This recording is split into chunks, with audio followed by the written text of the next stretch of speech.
درود شریف پڑھ لیجیے.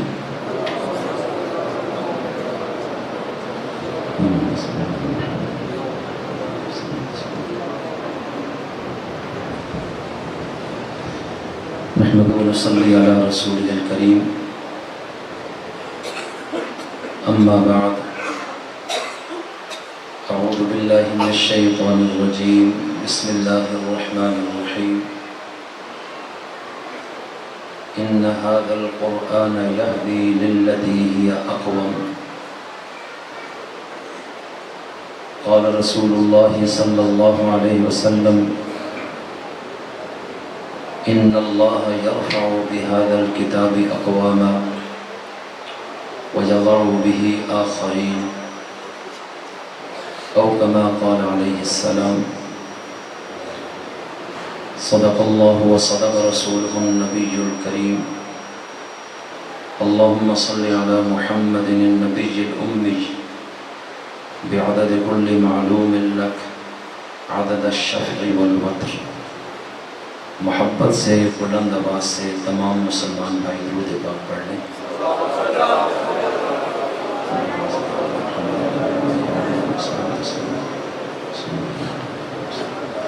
جن حضرات نے درود شریف پڑھا ہے وہ ذرا میرے قریب قریب ہو کے بیٹھ جائیں،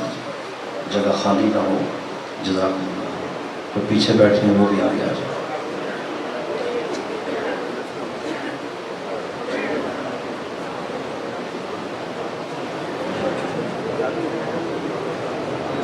جو باہر بیٹھے ہیں وہ بھی اندر ہو جائیں. مل کے بیٹھے ہیں، توجہ اور دھیان سے دین کی بات سنیں.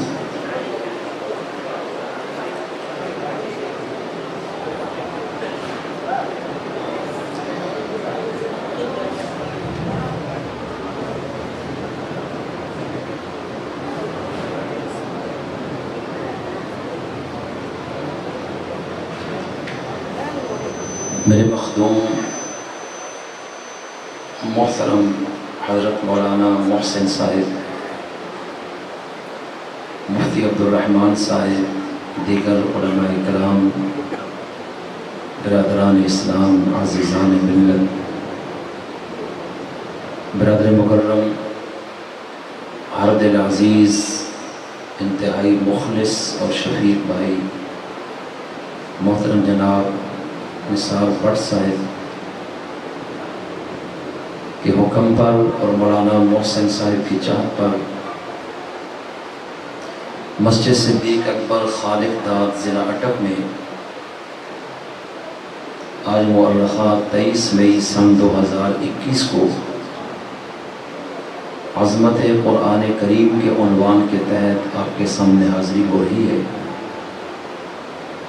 جن بچوں نے اس مسجد میں مولانا سے قرآن کریم ناظرہ کی تکمیل کی ہے، آج کی یہ نشست دراصل ان کے خراج تحسین کے لیے اور دیگر لوگوں کی ترغیب کے لیے منعقد کی گئی. میری دعا ہے کہ اللہ تعالیٰ ان بچوں کو قرآن کا مزید علم اور اس پر عمل نصیب فرمائے اور اس ادارے کو دن دگنی رات چوگنی ترقی نصیب فرمائے. میرے عزیز دوستو، قرآن کریم اللہ کی نعمتوں میں سب سے بڑی نعمت ہے اور اللہ کے فضلوں میں سے سب سے بڑا فضل ہے. اور اللہ تعالیٰ اپنا فضل خاص لوگوں پر کرتا ہے، ہر ایک کو اس کا فضل نصیب نہیں ہوتا. قرآن کریم اللہ تعالیٰ کی رحمت کا سمندر ہے جس کا کنارہ کوئی نہیں، اور اللہ تعالیٰ یہ اپنی بے بہا رحمت ان پر برساتا ہے جن کو وہ اپنے لیے خاص کر لیتا ہے. واللہ یختص برحمتہ من یشاء واللہ ذو الفضل العظیم. اس لیے جن بچیوں نے قرآن کریم پڑھ رہے ہیں وہ معصوم ہیں دراصل یہ انتخاب اللہ تعالیٰ کا اپنا ہے. جس قدر ادب ہوگا اور احترام ہوگا اتنے ہی اللہ تعالیٰ اس شخص کو نوازے گا. جس قدر کوئی شخص متکبر اور بے ادب ہوگا اتنے ہی محروم ہو جائے. اللہ تعالیٰ یہ نعمت دینے کے لیے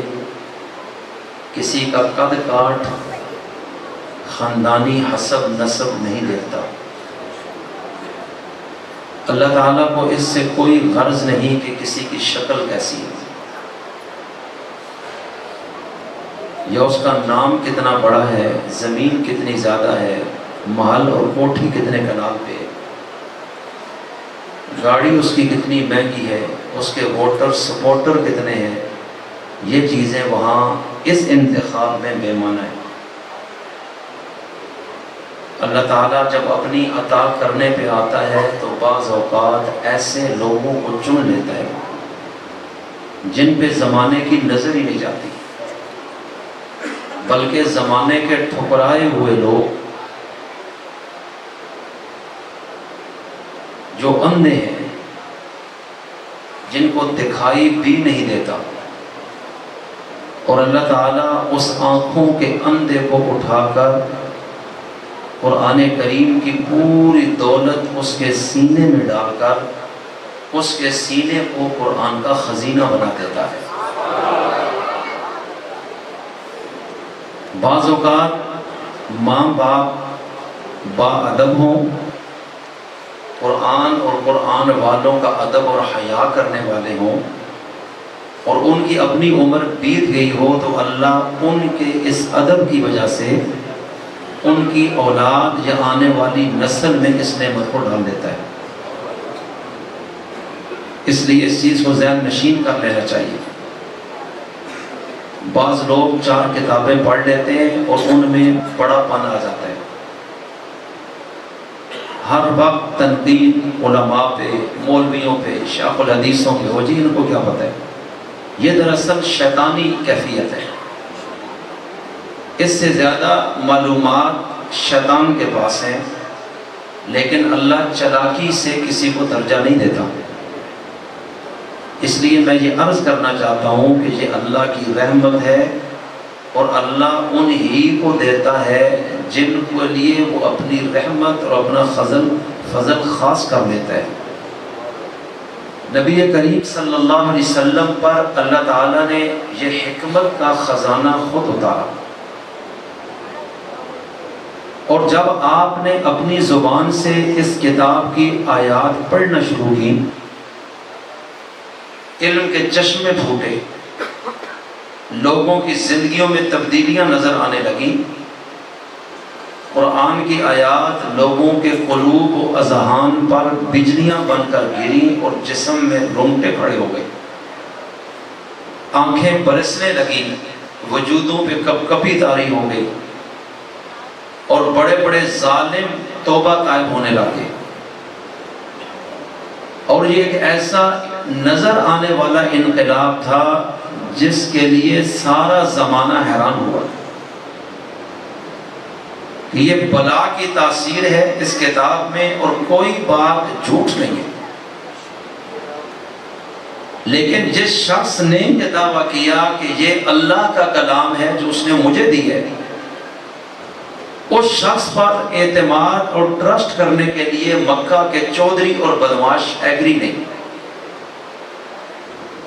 ان کا یہ کہنا تھا کہ جاگیریں ہمارے پاس ہیں، نوکر چاکر ہمارے ہیں، منڈیوں پر ہمارا قبضہ ہے،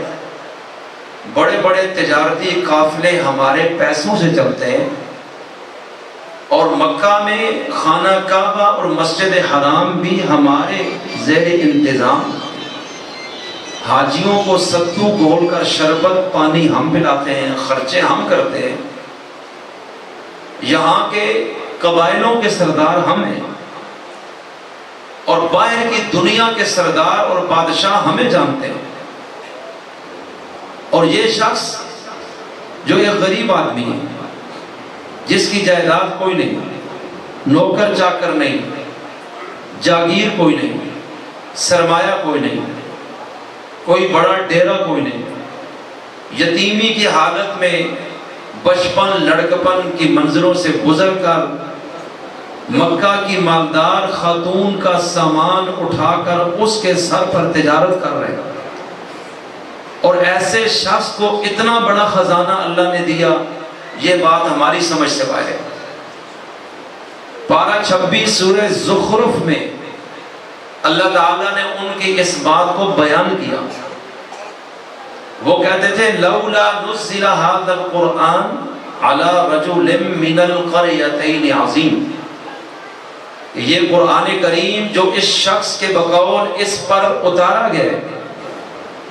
یہ مکہ یا طائف کے کسی عظیم انسان پر جو چودھری ہو، تاجر ہو، سرمایہ دار ہو، بدماش ہو، طاقتور ہو، اس پر کیوں نہیں اترا؟ اس لیے میں نے شروع میں یہ بات کی کہ قرآن ضروری نہیں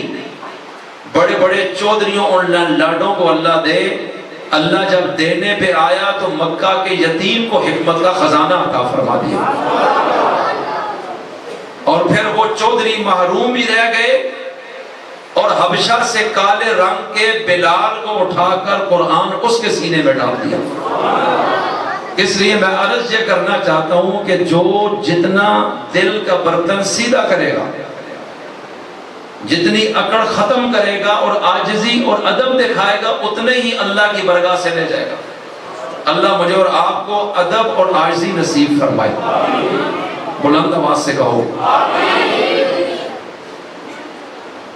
ابو جہل جو تھا اس کی گردن میں سریا تھا، تکبر اور فرعونیت نے اس کو ایمان بھی نصیب نہیں ہونے دیا، اور نبی کریم علیہ السلام نے فرمایا کہ حضرت موسیٰ کلیم اللہ کی امت میں اور دور میں بھی ایک فرعون تھا جو تکبر اور ظلم کا نشان تھا، اس نے خدائی کا دعویٰ کیا، اس کی گردن میں سریا تھا جو اس کو جھکنے نہیں دیتا تھا، اور وہ سمجھتا تھا کہ دنیا کا نظام میں چلا رہا ہوں۔ ایسی حکومت تھی کہ جس کی اپوزیشن ہی کوئی نہیں، کبھی کہیں سے خطرہ ہی نہیں ہے کہ کوئی اٹھ کے میرے خلاف بھی کوئی بات کر سکتا ہے، نہ کسی کی جرأت ہے۔ اتنا بڑا بدماش اور نبیوں کا قاتل کہ حضرت موسیٰ کے قتل کی بھی اس نے منظوری دی اور اللہ کے مقابلے میں کھڑا ہوا، لیکن اتنے بڑے فرعون کے کردار کو قرآن نے بیان کیا، لیکن نبی کریم علیہ السلام کے مقابلے میں ابو جہل جو مکہ کا سردار اور بدماش تھا، یہاں تمام قبائل اس کے نیچے تھے، چڑی پر نہیں مارتی تھی ابو جہل کی، اتنی طاقت اور دبدبہ تھا، سارا مکہ اس کے نیچے تھا، اور اس نے دل کھول کر رسول اللہ کے مقابلے میں اذیت پہنچائی، منصوبے بنائے، قرآن کی تحریک کو روکنے کے لیے فنڈ مہیا کیا،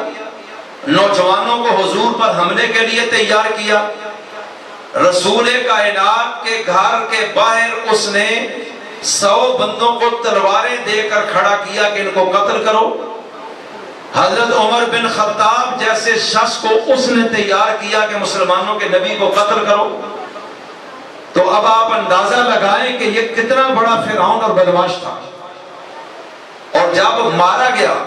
ذلیلوں اور کتوں کی موت مرا۔ اس کی میں تھوڑی سی تفصیل عرض کرتا ہوں۔ اور نبی کریم علیہ السلام نے فرمایا کہ ایک فرعون حضرت موسیٰ کی امت میں تھا اور ایک فرعون میری امت میں ہے جس کو ابو جہل کہتے ہیں۔ فرمایا کہ وہ فرعون اپنی جگہ،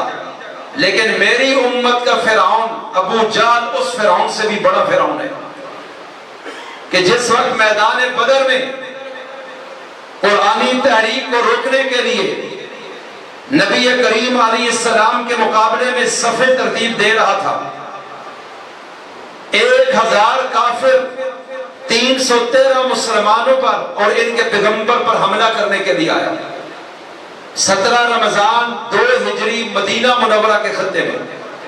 میدان بدر میں، اور سخت گرمی کا موسم، صحابہ اکرام نہتے غربت نے گھروں میں ڈیرے ڈالے، 313 بندوں کے پاس 6 یا 8 تلواریں،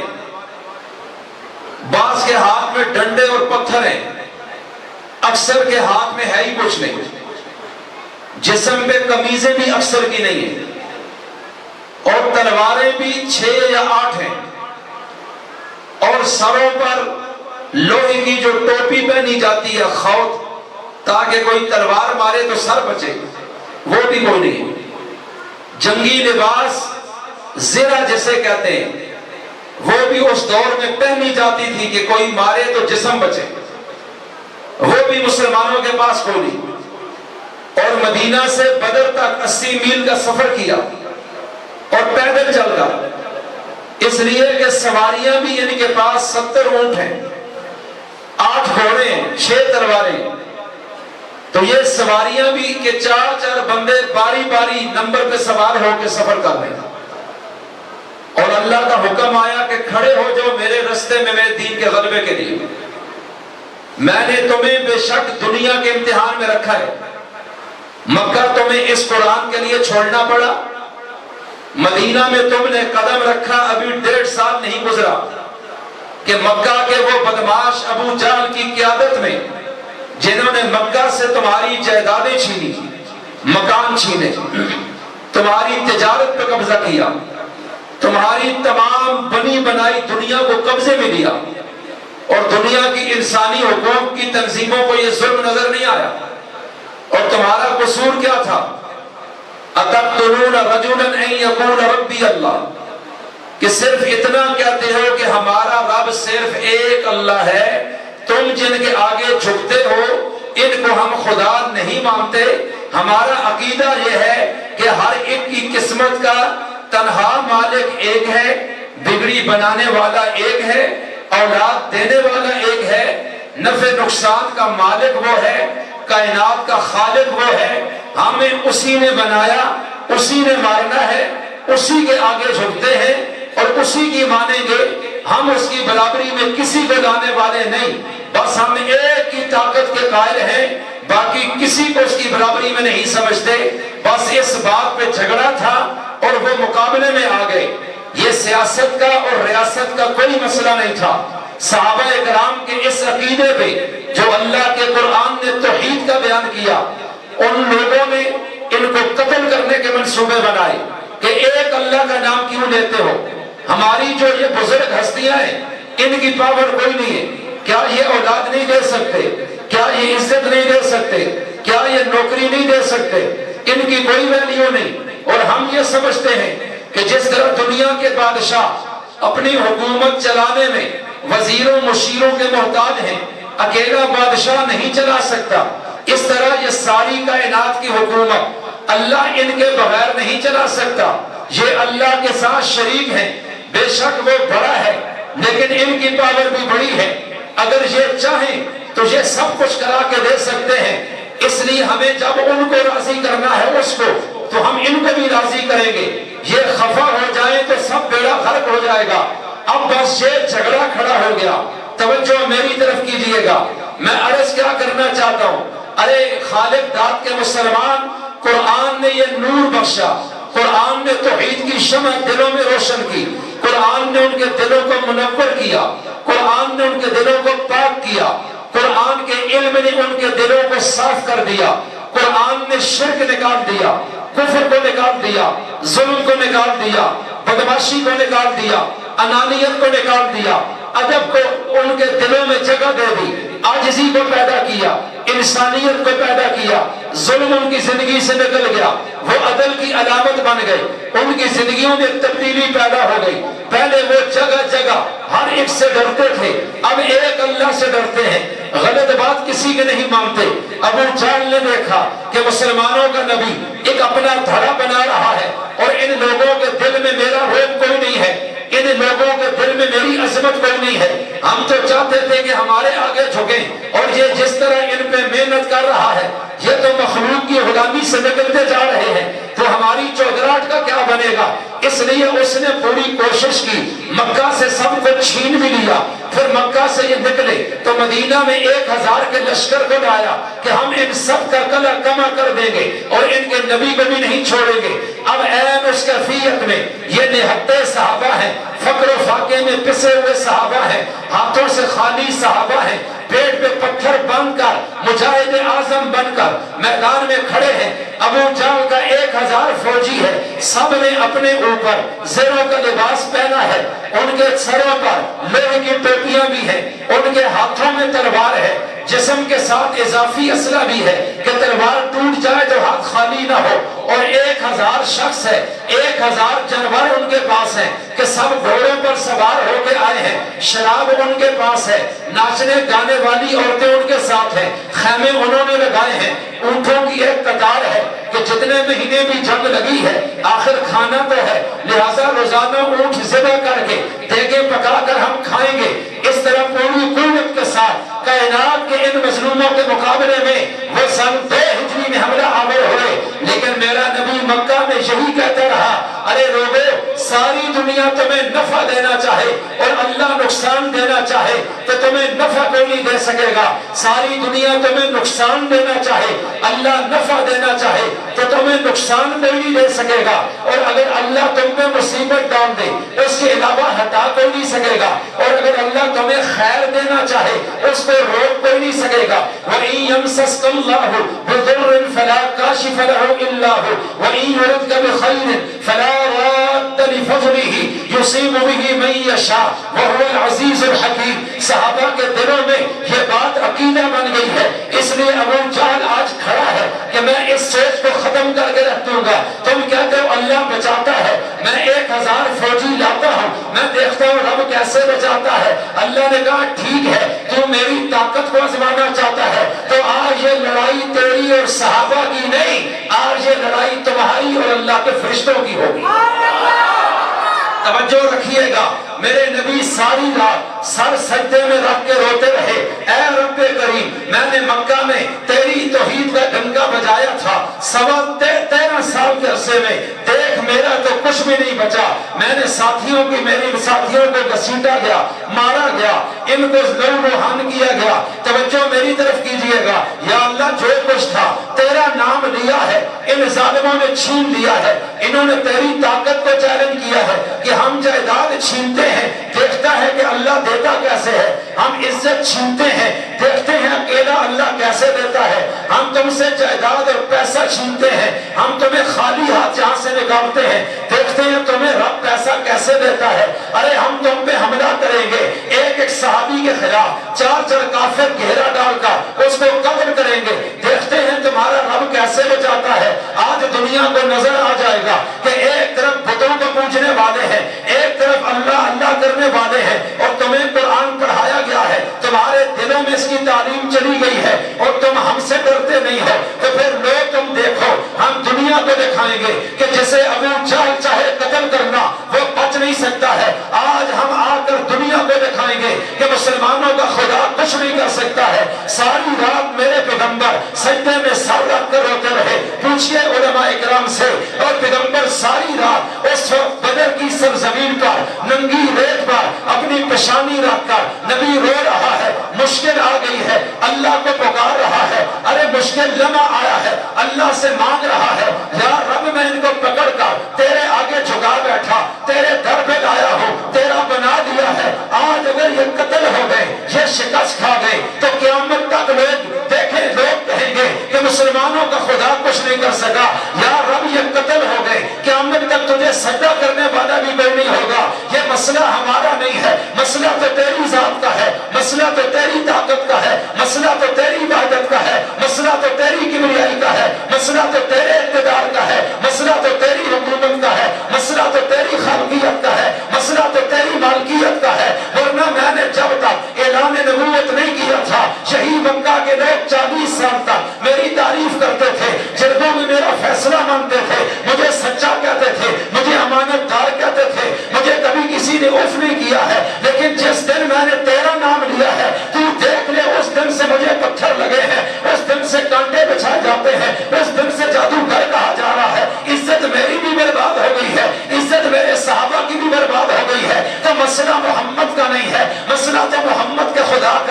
میں نے تیرا نام لیا ہے، یہ اچھل پڑے ہیں، لیکن مجھے بھی تیری ذات کی قسم ہے محمد ٹکڑے کروا دے گا لیکن تیری توحید پہ کمپرومائز کبھی بھی نہیں کرے گا۔ اس لیے رو رہا ہوں کہ میں مانگتا ہوں ان کو تو بچا لے۔ ارے صبح تک میرا پیغمبر روتا رہا، وہ زمین تر ہو گئی، نبی کی داڑھی مبارک تر ہو گئی، اور صبح کے وقت جبریل آ جاتے ہیں۔ توجہ کیجئے گا، یہ قرآن اللہ کی رحمت کو کھینچنے کا مغناطیس ہے، یہ فرشتوں کو نیچے اتارنے کا مغناطیس ہے، یہ اللہ کی نصرت کو اتارنے کا مغناطیس ہے۔ صحابہ کی زبانوں میں بھی قرآن تھا، ان کے کانوں میں بھی قرآن تھا، ان کے سجدوں میں بھی قرآن ہے، ان کی نمازوں میں بھی قرآن ہے، ان کی ہجرت میں بھی قرآن ہے، ان کی زندگی میں قرآن ہے۔ وہ قرآن سنتے ہیں، قرآن پڑھتے ہیں، قرآن کا بولتے ہیں، قرآن پہ عمل کرتے ہیں، قرآن کے نظام کو غالب کرتے ہیں۔ اس لیے میں عرض یہ کرنا چاہتا ہوں کہ ان کا تو مشن ہی اس کتاب کو لے کر اٹھنا ہے۔ اب توجہ کیجئے گا، عرض کیا کرنے لگا ہو، ساری رات میرا پیغمبر رویا ہے اور صحابہ میدان میں ہے، صبح دشمن آتا ہے، 1000 بدماش کھڑا ہے کہ ہم ہمیشہ کے لیے ان قرآن والوں کی زبان ختم کر دیں گے، اس کو لگام دے دیں گے، لیکن نبی کا کام تو عاجزی کرنا ہے، نبی کا کام تو رونا ہے، نبی کا کام تو مانگنا ہے، نبی کا کام تو التجا کرنا ہے۔ اس لیے کہ نبی مانگ سکتا ہے، نبی بھی فقیر ہوتا ہے اللہ کی برگاہ کا، واللہ الغنی، سب کا کام مانگنا ہے، عطا کرنا کس کا کام ہے؟ زور سے بولے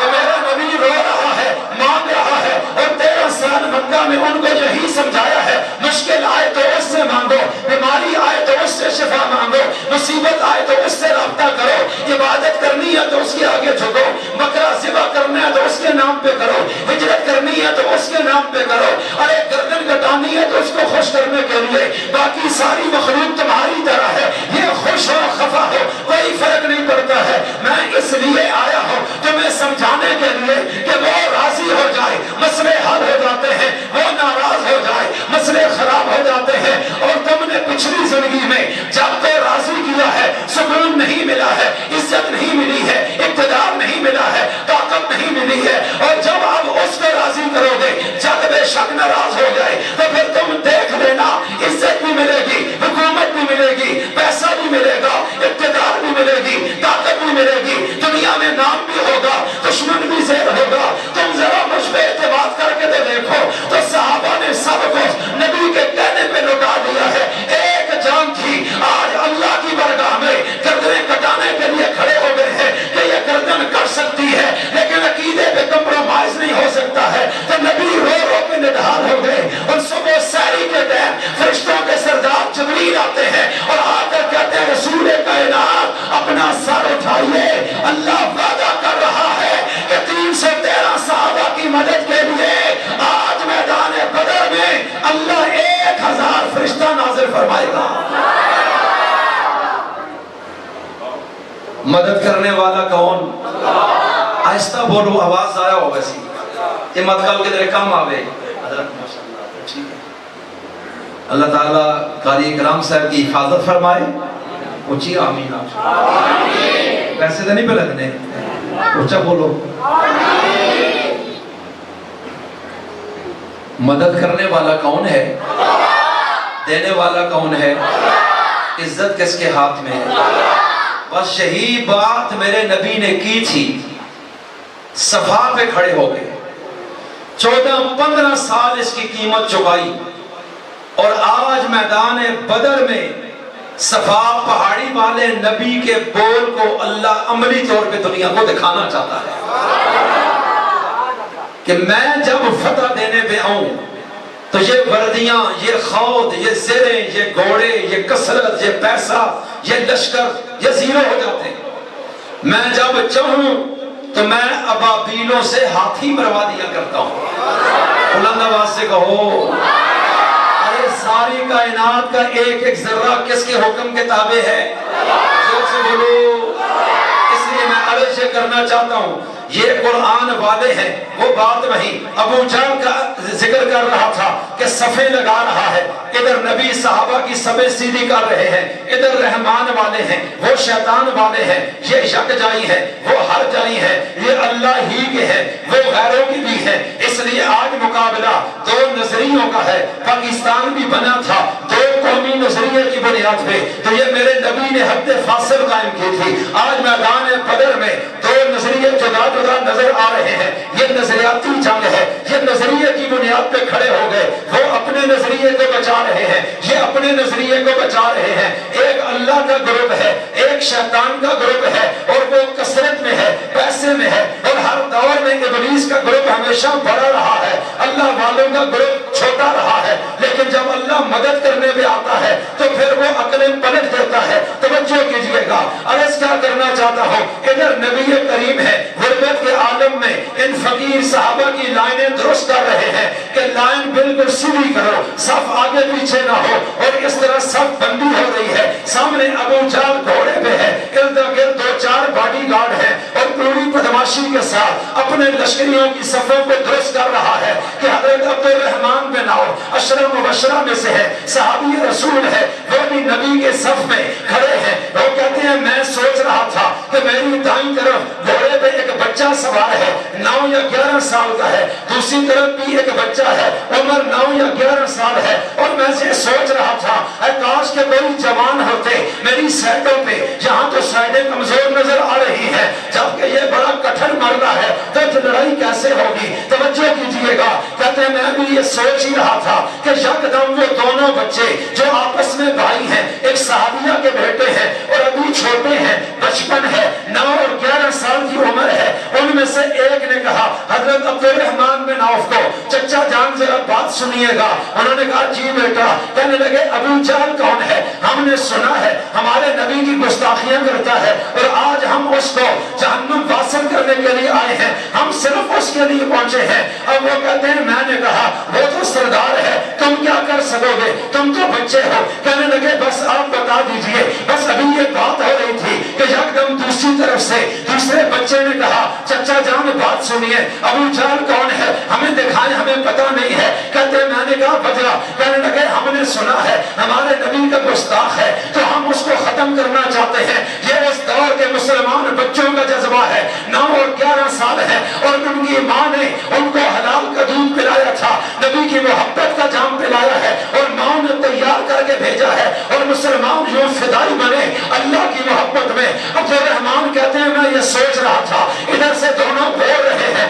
اور میں نے یکدم کہا وہ ابو جہل ہے جو گھوڑے پہ سوار ہے۔ بس یوں میں نے اشارہ کیا، مجھے سمجھ کوئی نہ آئی، یہ اتنی تیزی کے ساتھ نکلے جیسے بجلی بھاگ رہی ہے، اور میں کیا دیکھتا ہوں انہوں نے یکدم ابو جہل کے گھوڑے کے پاؤں پہ تلوار ماری ہے، کیونکہ ان کا ہاتھ اس کی گردن میں نہیں جا سکتا تھا، اور جب گھوڑے کی ٹانگیں کٹی ہیں، گھوڑا زمین پہ گرا ہے، ابو جہل بھی زمین پہ گرا ہے، تو یکدم ان بچوں نے اس پہ حملہ کیا اور تلوار ماری ہے، اس کی گردن میں سریا تھا۔ رب نے بڑے کمانڈر کو اس کے سر پہ نہیں چڑھایا، بڑے بدماشوں کو اللہ چھوٹوں سے مرواتا ہے۔ اگر آپ کو یقین نہیں آتا، خدائی کا دعویٰ کیا تھا نمرود نے، اللہ نے لنگڑے مچھر سے مروایا ہے۔ اگر یقین نہیں آتا ہے، 7,000 ہاتھیوں کا لشکر تھا، اللہ نے ابابیلوں سے مروایا ہے۔ اگر یقین نہیں آتا ہے، فرعون کو پانی کی موجوں سے مروایا ہے۔ یہ رب کا نظام ہے کہ جو متکبر ہوتا ہے اللہ اس کو چھوٹے سے مروا دیتا ہے، تاکہ کل کوئی یہ نہ کہے اس کو بڑے بندے نے مارا تھا، ورنہ وہ بہادر بڑا تھا۔ اللہ کو تکبر پسند نہیں ہے، اس لیے 2 بچے ازل سے چنے گئے، انہوں نے آ کے حملہ کیا، لیکن یہ بچے تھے۔ ابو جہل نے پوری طاقت کے ساتھ آگے سے تلوار ماری ہے، ایک صحابی بچے کی بازو کٹتی ہے، اور وہ بازو لٹک رہا ہے، اور اس بچے نے دیکھا کہ یہ بازو مجھے کام نہیں کرنے دے رہا، اور اس نے اپنے ہاتھ کو اپنے پاؤں کے نیچے رکھ کر زور سے کھینچا، اور بازو کو بھی نیچے پھینک دیا، اور یکدم وہ شکار سمجھ کے ابو جہل پہ لپٹ گئے ہیں، اس کو زخمی کیا ہے۔ ادھر سے صحابی رسول حضرت عبداللہ بن مسعود، ارے جن کا چھوٹا قد ہے، پتلا وجود ہے، ان کو ابو جہل نے مکہ میں تھپڑ مارا تھا کہ تیری کیا ویلیو ہے، تو مسلمانوں کے نبی کا کلمہ پڑ گیا ہے۔ عبداللہ بن مسعود بھی لمبا قد نہیں ہے، طاقتور نہیں ہے، بہت پتلا وجود ہے، کتنا پتلا ہے، توجہ کیجئے گا۔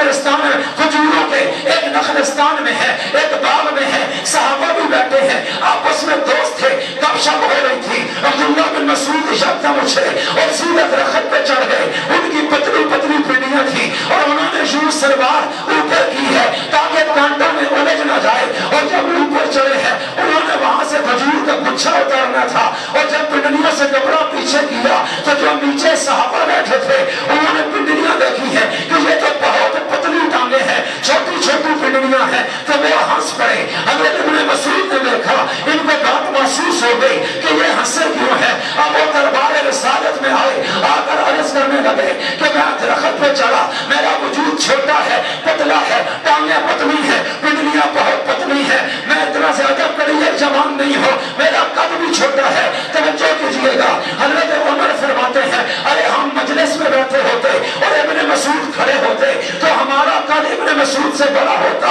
اب آپ دیکھ لیجئے میرے رب کا نظام کیسا ہے، ادھر سے بچوں کو لایا ابو جہل کے لیے، ادھر سے ابن مسعود کو لایا ہے۔ اگر توجہ کیجئے، جب ابن مسعود نے کہا آقا میں درخت پہ چڑھا اور صحابہ مجھے دیکھ کے ہنسے ہیں، نبی نے بلایا ہے، ارے کیوں ہنسے ہو؟ کہنے لگے پتلی پتلی اور باریک پنڈلیاں دیکھی ہیں تو ہمیں ہنسی آئی ہے۔ آپ نے فرمایا تمہیں پتہ نہیں ہے اللہ کی بارگاہ میں ان پنڈلیوں کا وزن کیا ہے؟ کہا ساری کائنات اللہ کے ترازو میں ایک پلڑے پہ ہو جائے، ابن مسعود کی ایک کمزور پنڈلیاں دوسرے پلڑے میں رکھ دی جائے، پیدا کرنے والے کی قسم ان کا اتنا وزن ہے ابن مسعود کی پنڈلیوں والا ترازو جھک جائے گا۔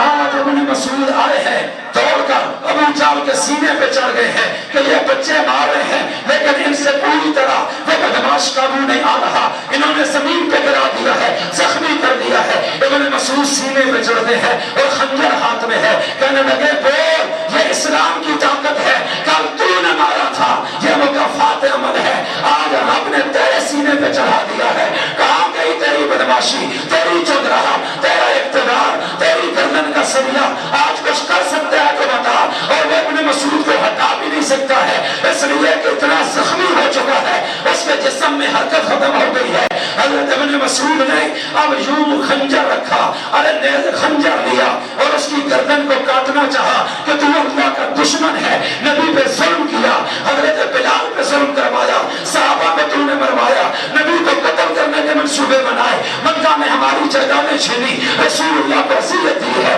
تو ناقابل معافی ہے،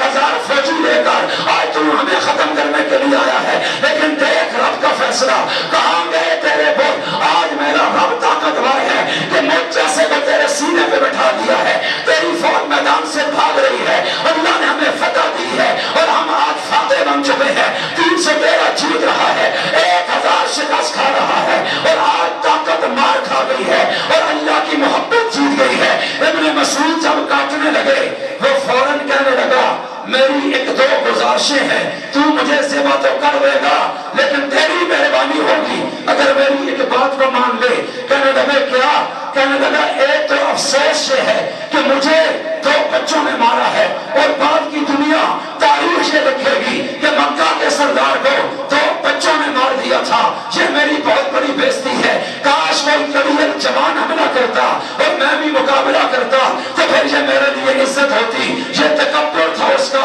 کہ جا رہا ہے اور اپنی عزت کو رو رہا ہے کہ میرا بڑا نام تھا لیکن 2 بچوں نے مارا ہے، یہ میرے لیے بہت بڑی ذلت بن گئی ہے۔ کاش کہ مجھے کوئی بڑا بندہ حملہ کرتا اور یہ میرا مقام اور مرتبہ بچ جاتا۔ کہا کہ ایک تو یہ مجھے دکھ ہے اور دوسری تم سے عرض کرنا چاہتا ہوں کہ میں مکہ کا سردار ہوں، میں یہاں کا کنگ ہوں اور تو مجھے ذبح کرنے لگا ہے تو یہاں سے نہ کرنا بلکہ تو تھوڑا سا نیچے سے ذبح کرنا کہ جب میری لاش پڑی ہو اور میرا سر پڑا ہو تو جو بھی آئے گا وہ کہے گا یہ تو سردار کا سر ہے، بس میں اپنا نام چاہتا ہوں عزت سے ہو، اور اگر تو نے یہاں سے کاٹ دیا تو میری ویلیو ختم ہو جائے گی۔ حضرت ابن مسعود نے کہا میں تیری خواہش پوری نہیں کر سکتا، آج رسول اللہ کا سکہ چل رہا ہے، تو رب کا دشمن ہے، اور یوں ہی اس کو ذبح کر دیا۔ اور بعد میں میرے نبی کو یہ واقعہ سنایا، میرے نبی نے فرمایا کہ حضرت موسیٰ کی امت میں جو فرعون تھا جب اس کو ہوتا لگا ہے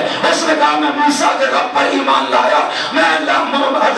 بنی اسرائیل کے رب پر ایمان لایا، اور جب ہوتا لگا ہے اس کا سریا گردن سے نکل گیا ہے لیکن یہ کٹ رہا ہے، اس کی گردن سے سریا نہیں نکل رہا، اس لیے کہا کہ میری امت کا فرعون ابو جہل ہے، اور یہ اس فرعون سے بھی بڑا فرعون ہے تو جو لوگ اکڑ خان ہوتے ہیں اللہ ان کو ذلیل کر دیتا ہے، رسوا کر دیتا ہے، اور جو میرے نبی کی طرح اور صحابہ کی طرح عاجز ہوتے ہیں وہ جب زمین پہ چلتے ہیں اللہ ان کے پاؤں کی آواز کو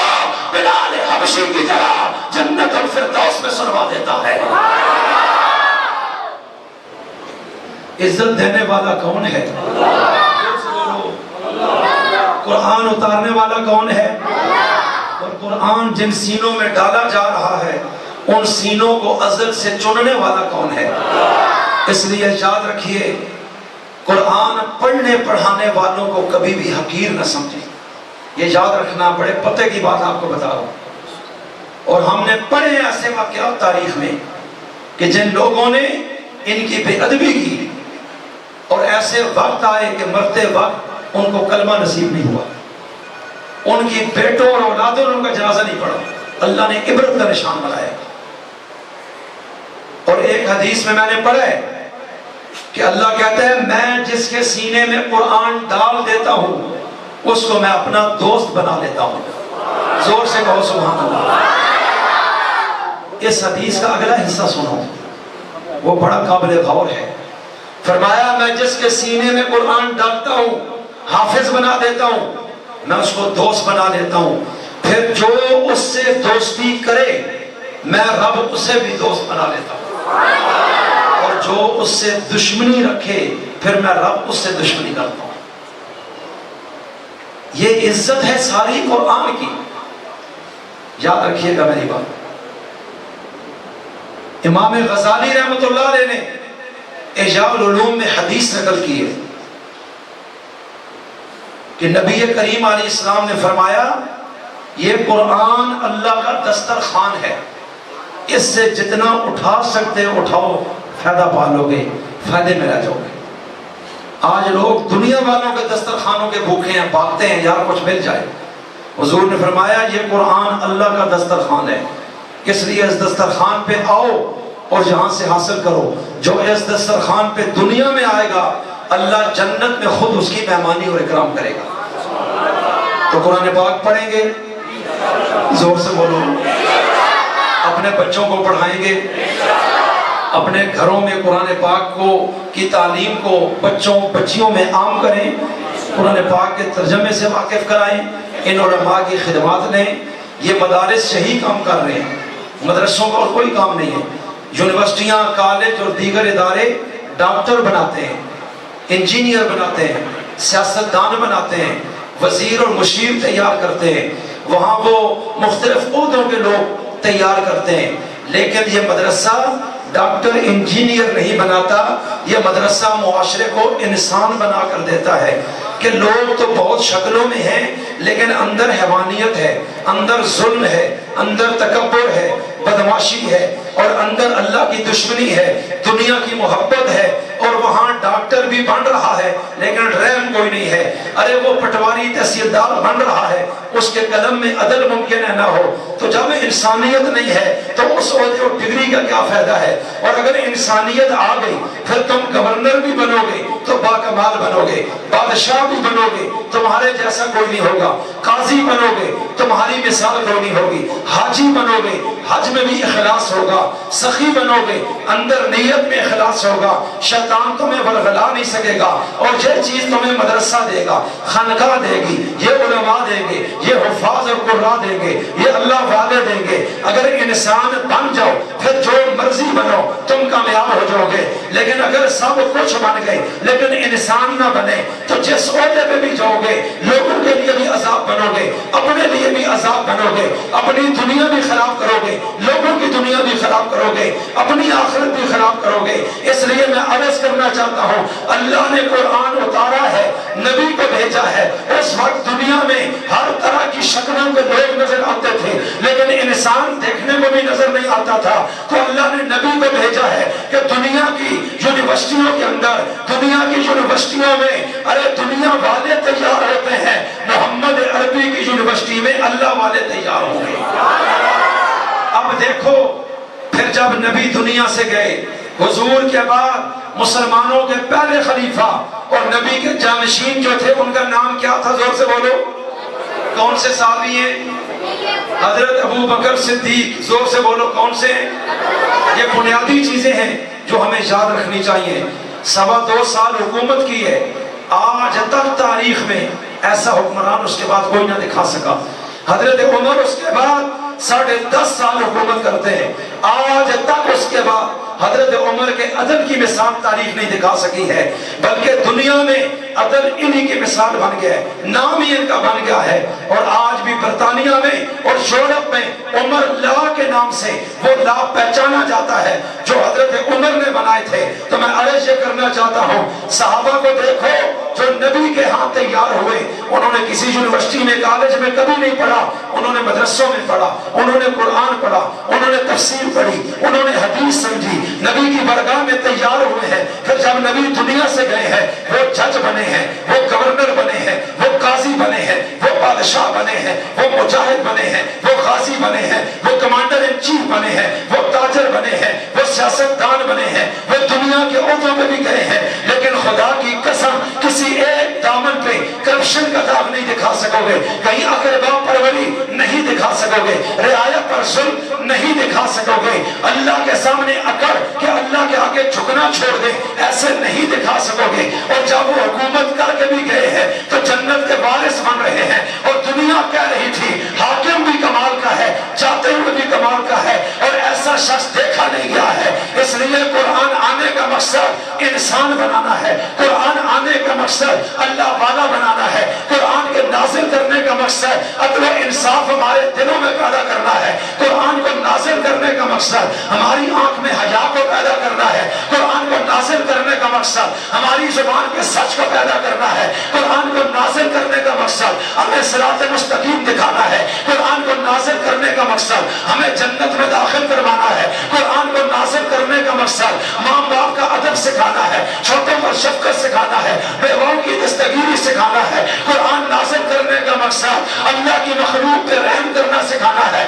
قرآن کے نزول کا مقصد دلوں میں خیرخواہی پیدا کرنا ہے، قرآن کو نازل کرنا مقصد دنیا میں امن قائم کرنے کا درس دینا ہے۔ اور جب قرآن آیا ہے، قرآن نے اپنے اہداف کو کس طرح حاصل کیا ہے، یہ پہلی جماعت ہے صحابہ کی، یہ مثال سامنے ہے۔ ان جیسا گورنر کوئی نہیں تھا، ان جیسا حاکم کوئی نہیں تھا، ان جیسا مجاہد کوئی نہیں تھا، ان جیسا بہادر کوئی نہیں تھا، ان جیسا قاری کوئی نہیں تھا، ان جیسا غازی کوئی نہیں تھا، ان جیسا سخی کوئی نہیں تھا، ان جیسا انسان کوئی نہیں تھا، ان جیسا سچا کوئی نہیں تھا، ان جیسا کامیاب کوئی نہیں تھا، ان جیسا باحیا کوئی نہیں تھا، ان جیسا دلیر کوئی نہیں تھا، ان جیسا باکمال اور بے مثال کوئی نہیں تھا۔ اور اللہ نے بتایا ہے اگر تم اس کتاب سے چھوڑ جاؤ گے، میں دنیا میں بھی تمہیں بے مثال کر دوں گا، آخرت میں بھی تمہیں بے مثال بنا دوں گا۔ تو بھائی سیکھو گے قرآن پاک کو؟ زور سے بولو، زور سے بولو۔ اپنی اولادوں کو سکھاؤ گے؟ قرآن والوں کا ادب کرو گے؟ علماء کی عزت کرو گے؟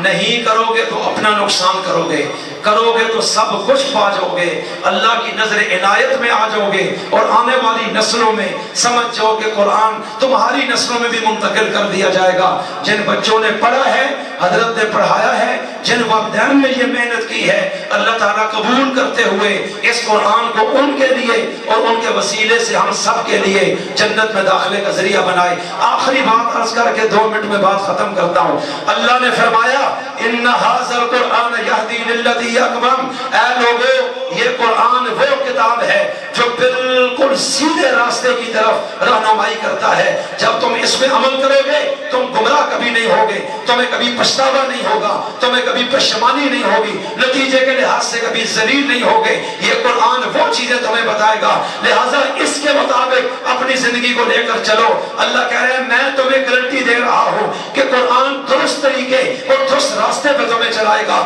اس کتاب کے ساتھ جڑ کے تمہیں ندامت کبھی نہیں ہوگی۔ اور میرے نبی کا فرمان ہے ان اللہ یرفع بہذا الکتاب اقواما، اللہ اس کتاب یعنی قرآن کے ذریعے کئی قوموں کو دنیا میں اٹھائے گا اور عزت دے گا، بلند کر دے گا، ان کو سرفرازی عطا کرے گا، ان کو باقیوں سے بالا اور ممتاز اور اعلیٰ کر دے گا، اور دنیا کی کئی قومیں تحت الثری سے اوج ثریا پہ اس قرآن کی وجہ سے چلی جائیں گی۔ وَيَضَعُ بِهِ آخَرِينَ، اور کئی قومیں ہوں گی جو اس قرآن کی بے ادب ہوں گی، قرآن کی انکاری ہوں گی، اس قرآن سے اعراض کریں گی، اس کی طرف پیٹھ پھیریں گی، اس کو نظر انداز کریں گی۔ فرمایا وَيَضَعُ بِهِ آخَرِينَ، ان کو اللہ نیچے گرا دے گا، ان کو ذلیل کر دے گا۔ صحابہ کو اٹھایا ہے اس کتاب کی وجہ سے، ابو جہل کو گرایا ہے اس کتاب کی وجہ سے، تابعین میں جو اٹھے ہیں اس کتاب کی وجہ سے، اور اس دور میں جو گرے ہیں اس کتاب کی وجہ سے، امام احمد بن حنبل کو اٹھایا ہے اس کتاب کی وجہ سے، اور مخالف بادشاہ کو گرایا ہے اس کتاب کی وجہ سے۔ ابو حنیفہ کا جنازہ جیل سے اٹھا ہے، عزت بھی ملی ہے، پوری دنیا میں ان کی فکر چلی ہے اس کتاب کی وجہ سے۔ آج بھی ہمارے دلوں میں بستے ہیں ان کے مخالفین اور قرآن کے دشمن، اس کو گرایا ہے قرآن نے، آج بھی نیست و نابود ہو گئے ہیں۔ اس لیے میں عرض کرنا چاہتا ہوں، احمد علی لاہوری شیخ تفسیر امام الاولیاء لاہور کی سرزمین میں تھے، سکھ مذہب سے ان کا والد اسلام میں آیا ہے، انہوں نے قرآن پڑھا ہے، دارالعلوم دیوبند میں یہ عالم بنے ہیں، مولانا عبد اللہ سندھی سے پڑھا ہے، ان کی بیٹی سے شادی ہوئی ہے، پھر تحریک آزادی میں گرفتار ہوئے ہیں، دہلی کی جیل میں رکھا گیا، لاہور کی جیل میں رکھا گیا، برف کے بلاکوں پہ لٹایا گیا، ان کو مارا گیا، تشدد کیا گیا، چمڑی ادھیڑ دی گئی، اور پھر جب رہا ہوتے ہیں لاہور شیرہ والا گیٹ کے بعد چھوٹی سی مسجد ہے، وہاں آ کے صفائی کرتے ہیں، اس میں بیٹھ کے قرآن کے دائی بنتے ہیں، وہاں سے قرآن پڑھانا شروع کرتے ہیں۔ وہ آواز ایسی اٹھی ہے کہ پورے پاکستان سے 5000 علماء کرام گئے اور انہوں نے ان سے قرآن کی تفسیر سیکھی ہے، اور پھر انہوں نے اپنے ہاتھ سے قرآن کی مختصر تفسیر لکھی ہے جو ہمارے وہاں گارڈن میں بیٹھ کے لکھی ہے۔ ان کو کشف ہوا تھا اور لاہور سے آئے، اس تفسیر کا اکثر حصہ یہاں حسن ابدال میں بیٹھ کے لکھا ہے۔ تو میں عرض کیا کرنا چاہتا ہوں، جب وہ قرآن سے جڑا ہے، آیا تھا سکھ مذہب سے، پہلے گھرا ہوا تھا، اور جب اس کتاب سے جڑا ہے، اور پھر جب وہ فوت ہوتا ہے، 2.5 لاکھ مسلمان لاہور میں ان کی نماز جنازہ ادا کرتا ہے، اور امام بخاری کے بعد اس امت کا تیسرا شخص ہے کہ جس کی قبر کی مٹی سے اللہ نے جنت کی خوشبو کو جاری کیا۔ تو میرے نبی نے فرمایا اس قرآن کی وجہ سے بہت سروں کو اللہ جو اٹھائے گا اور بہت سروں کو گرائے گا۔ اس لیے میں عرض کر رہا ہوں قیامت تک عزت اور ذلت کا معیار اس کتاب کو بنا دیا گیا ہے۔ اس لیے اس کتاب سے جڑو، اس سے محبت کرو، اس کو پڑھو، نظر انداز نہ کرو، جو پڑھاتے ہیں ان کے نوکر بن جاؤ، اپنی اولادوں کو ان کے آگے بٹھا دو، ان کو وقت دو، ان پہ پیسہ خرچ کرو، ان کے لیے دعا دو، اداروں کو مضبوط کرو، قرآن کی تعلیم کو عام کرو، انشاءاللہ قرآن آپ کو کبھی بھی نہیں چھوڑے گا، میدان حشر میں بھی آپ کا ہاتھ پکڑے گا، اللہ کی بارگاہ میں سفارش کرے گا۔ تو سارے ساتھی قرآن کی تعلیم پہ توجہ دیں گے انشاءاللہ۔ اللہ سمجھ کر عمل کی توفیق عطا فرمائے۔ وما علینا الا البلاغ المبین۔